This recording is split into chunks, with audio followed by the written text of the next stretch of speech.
Hello everyone! In this video, I will show you how to edit this professional t-shirt mockup in Photoshop. Extract the zip file after downloading it, then open the PSD file in Photoshop. To edit the front side, click on the front file and open the adjustment file. Now you can change the mockup design and color. Let's start with the design. Click on the Smart object to add your design. Add your design and adjust the size to fit the t-shirt. When you're done, press Ctrl and S to save.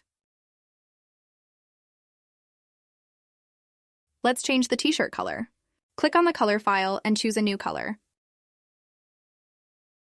For me, I'll keep it black. Now let's adjust the back side. We will do the same steps we did with the front side.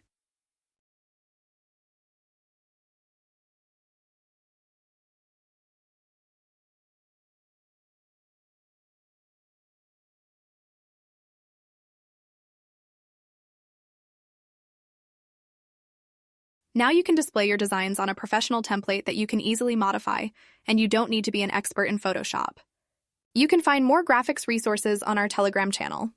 Join us to get daily updates, and all links will be in the description. Hope that was useful for you. Give us a like and subscribe for more tutorials. Until the next video.